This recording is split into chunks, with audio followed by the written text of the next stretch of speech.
Anyone who has watched my channel before this and knows that I'm somebody that's really up to the minute and presenting the latest works that are relevant to our culture today. That's why I'm going to talk about a novel that is, well, 79 years old, almost 80 years old. It's from 1947, and it's by Sinclair Lewis, who I've talked about before with Elmer Gantry, and It Can't Happen Here. Both books that are up to the minute, even though they are 90 and 100 years old. This one is called Kingsblood Royal, and it has to do with race, with hatred of black people, and it is. I mean, I was particularly wowed by this one. I didn't expect what I was getting. This is the final novel released during the lifetime of Sinclair Lewis, who died in 1951. Not very old, I don't think, when he did die. And 1951 is actually the year of my birth, so I think I'm older than Sinclair Lewis was when he died. That's starting to be a trend with me, both of my parents and my brother and other people. Anyway, what we have is Kingsblood is the name of the guy. His name is Neil Kingsblood. He is a veteran from World War II.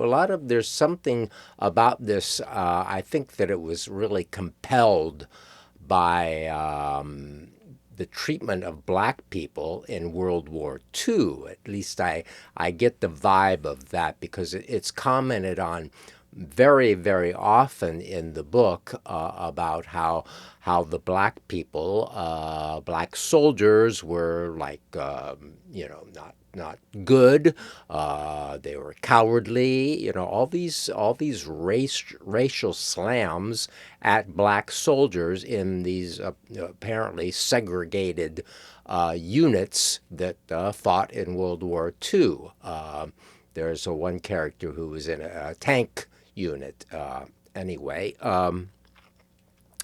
so what goes on is Mr. Kingsblood. This is in a place called Grand Republic, the Midwestern thing. I think Minnesota. I think is where it's set. Which many of the of Sinclair Lewis's novels are set. As a matter of fact, other characters come into this one.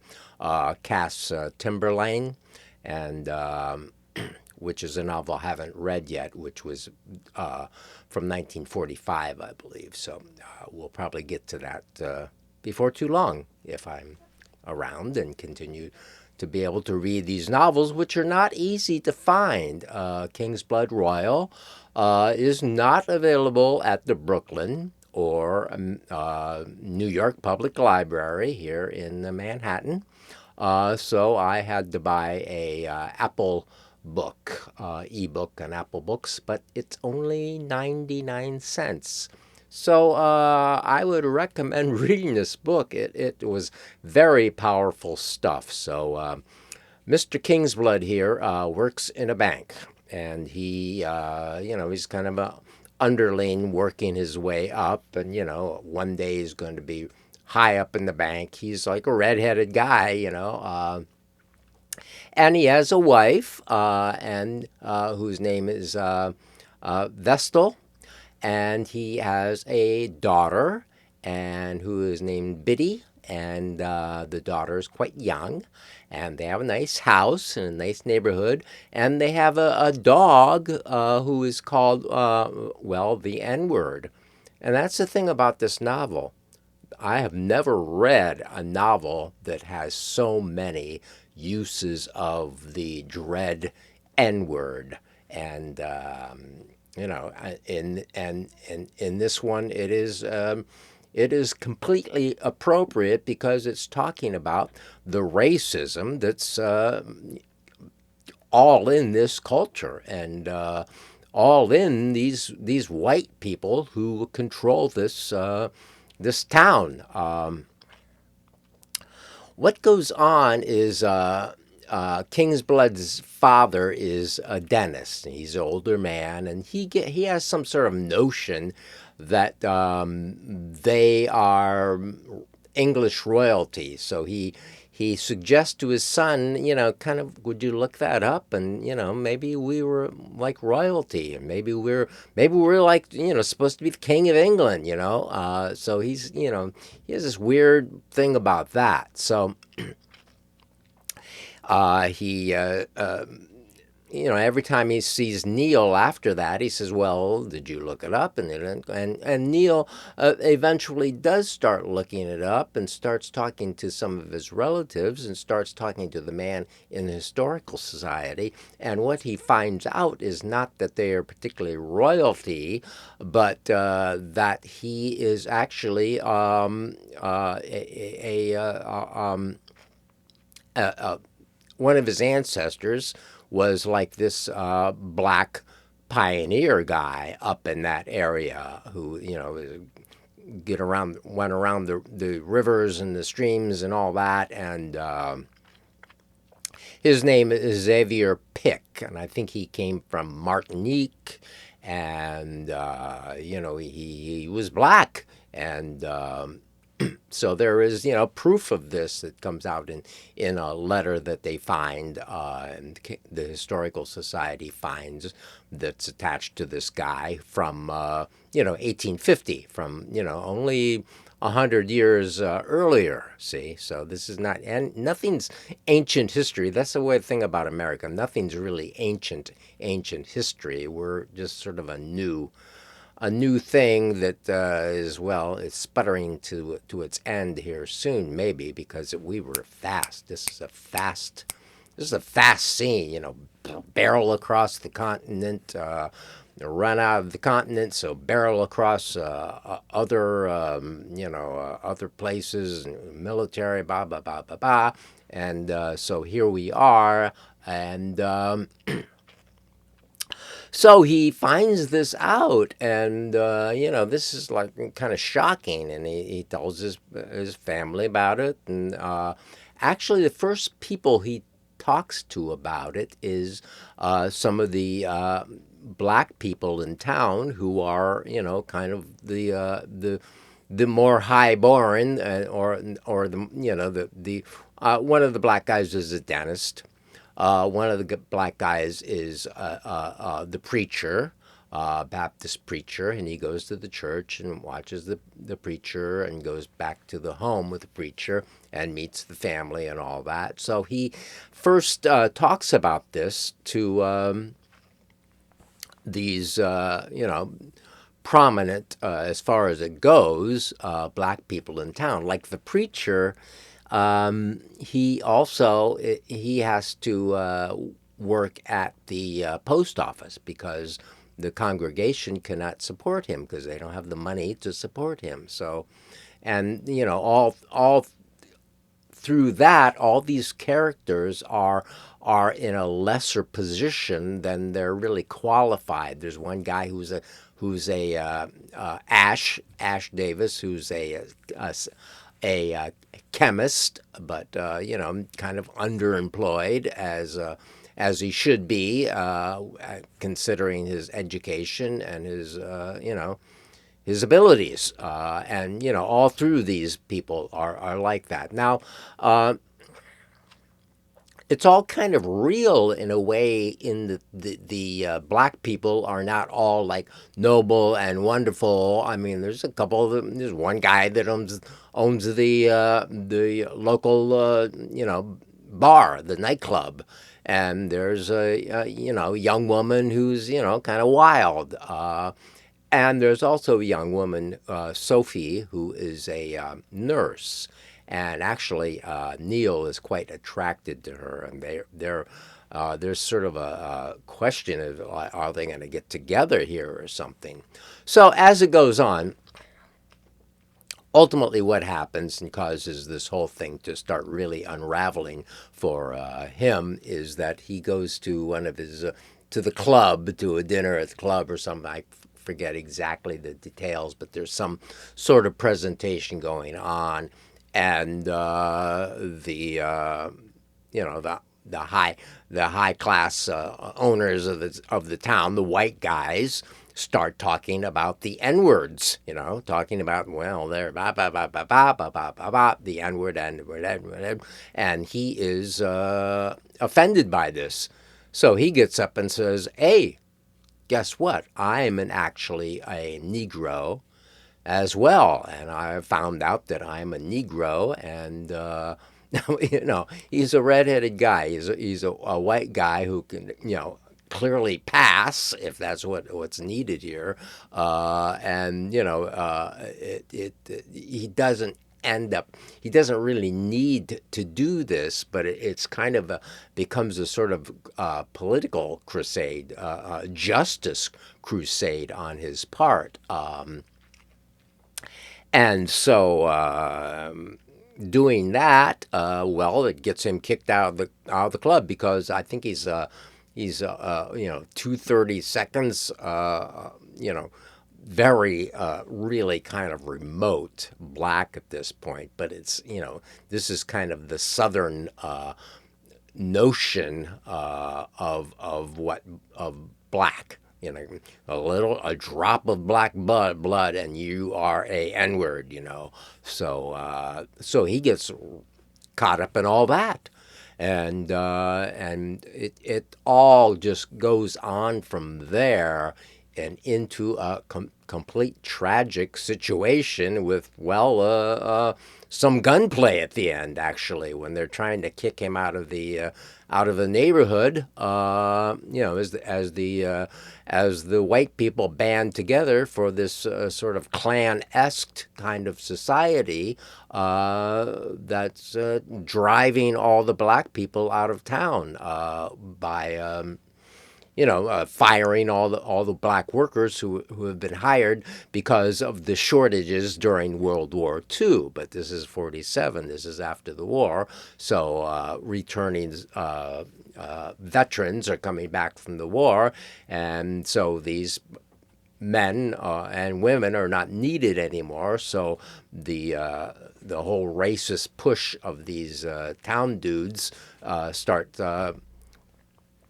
firing all these people to drive them out of town, to send them into poverty and make their lives worse.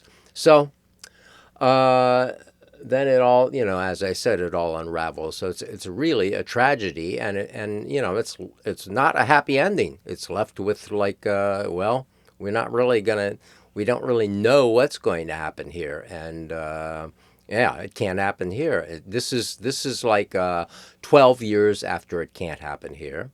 This is 17 years after Sinclair Lewis was the first American writer to win the Nobel Prize for Literature. And, I don't even think this book would have actually been published in 1947 if it had not been for him being, the Nobel Prize winner who had like several hit novels. After that, he had hit novels, and before that, and with Dodsworth, things have been made into movies. Aerosmith, Babbitt, the famous novels of Sinclair Lewis, which are all great. So with reading this, I mean, once again, Sinclair Lewis rises up as to be this, really kind of really radical writer of the 20th century, with others like Theodore Dreiser and, a few others who, seem to care about the country and wanted to make it better. But, in this one, it there's rage in this book. I mean, he is pissed, and you can tell by how he writes this and how he portrays these great American people in this little town, a town of 100,000 people, as just racist hicks and horrible people, and basically willing to be Klansmen when push comes to shove. So it was just great. I thought it was just wonderful and great. And if anybody reads novels anymore, you might want to read it. It's funny. I was just thinking about how people don't read novels anymore, or books really, and I'm sort of stuck in what 20th century thinking here is that I read books, and whereas now this is the day of X or tweets, where there's just the little thing, or the portrait mode, quickie videos. This is a quickie consumer society, so I kind of like long form. I mean, but as well as all that, we have series that go on forever. So that kind of doesn't fit. Like the movies are getting longer, and the series go on. You're supposed to watch 10 seasons to of eight episodes each, or 5 seasons of each episode each to have the ending of the story. But that really doesn't work for me so well. But anyway, I like reading these novels, and Kingsblood Royal was quite wonderful, I thought. A little thing about race as it has touched my life. I am from Ohio, and I'm from a working class sort of. My parents moved out of Canton, the city, into a district called Perry Heights, in between Canton and Massillon, and into a working class suburbia. Not a really grand suburbia. They had this, kind of crappy little starter home, which was a ranch house, a ranch style home of 3 tiny bedrooms, and that's where they started, and that's where I lived into junior high school. When my parents splurged and built a new house in the suburb, up on a hill, in a kind of a beautiful place, really, with trade union wages. My dad did not graduate from high school, and worked in a steel mill after serving in the Navy. And he was younger than all these people in this novel. So he was born in 1931. So my parents were only 19 and 20 when I was born. So they're a little later than the generation of the people in this book. And but my dad was not really, he did not express racism at all. Like, we did not hear the N word in my house. And he brought around, a few times, Willie. I don't remember Willie's last name, but Willie. This is not somebody I'd seen since high school, really, or maybe before that. And that was a coworker of his, and it was kind of clear that he was one of the few guys that were really friendly with Willie, and Willie was cool. He had a really souped up hot Mustang, and took me for a ride one time. Me and him, rode in his Mustang, and my dad said, black people cannot buy houses in places where white people can, and so they get things like hot cars and flashy clothes and things like that they can get and they can have. So I was not given this sort of racist attitude as a child, and but on the other hand, it was a very segregated situation in this working class little neighborhood here. So I was not exposed to any black kids in my grade school. I don't think in my junior high school. In my high school that had like 1,500 students, there were two black kids. I think there were, one of them was like a doctor's kid. I don't remember what the other, well, a girl and a boy. So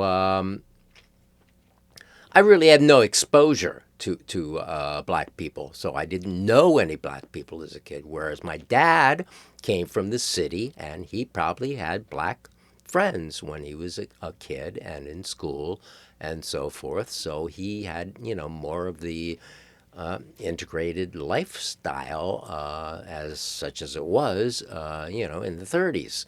Whereas, they moved out to this other place, and it was all just, this kind of this sort of segregated situation, and so with me, I just didn't know anyone, and so I had no real exposure, so I didn't really, I was not raised to be racist, but yet I had, knew no one. Now I had this uncle, my aunt and uncle. My aunt is still living, 98 years old, and she and my uncle Johnny, they were the ones that kind of made some money, and they lived in Florida. He was from Cape Cod, near where the Kennedys were. T-Ticket is what he called it. So John Silvio was his name, and he's kind of what, 15 years dead now. I don't know. He's died a while ago.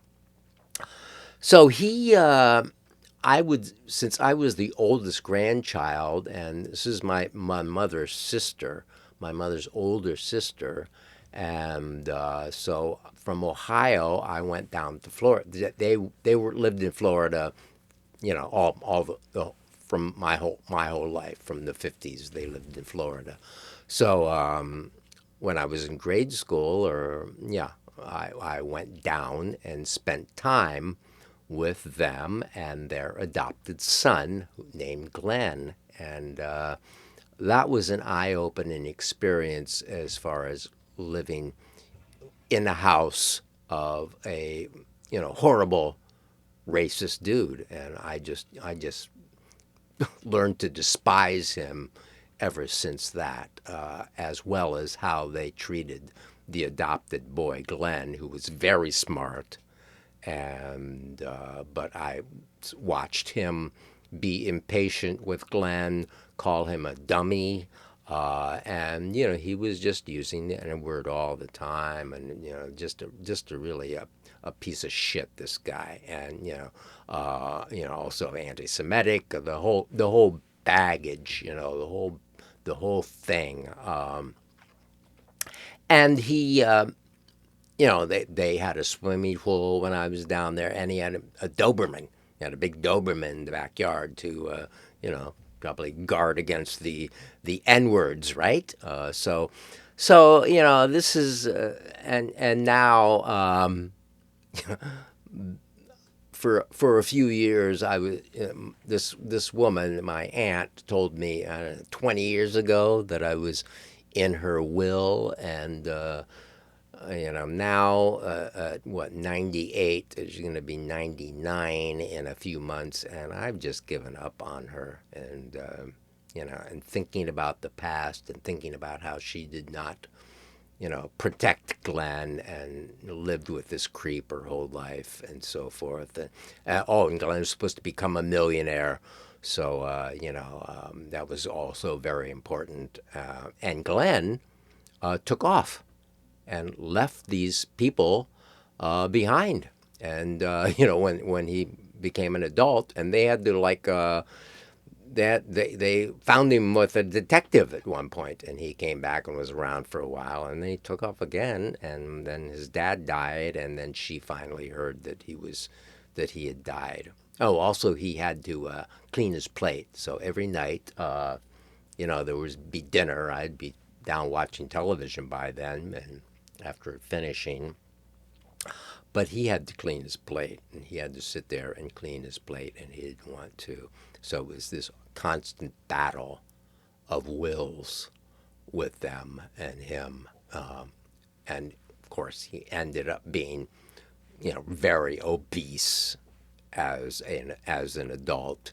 And of course, then they ridiculed him and looked down at him because of that. So that was my real run-in with this kind of racism that is in this novel, and it's in America and is now risen to mainstream again. I mean, look at the Trump and his cabinet. There's not one black face around anywhere, or really anyone else. And now we're having these marauding ICE people who are shooting people down the street and picking up brown people, whatever, and shipping them off to concentration camps in El Salvador and so forth. And they're building one in New York. I just saw an article in the news about this. They're building 50 miles out of New York City, upstate somewhere. They're building a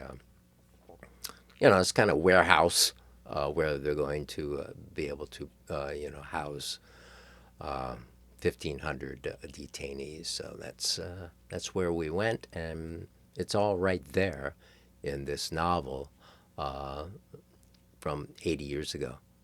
This ugly heart of America is shown by this great novelist, Sinclair Lewis, and it's the place we live in. Thank you for watching. Like and subscribe, eh?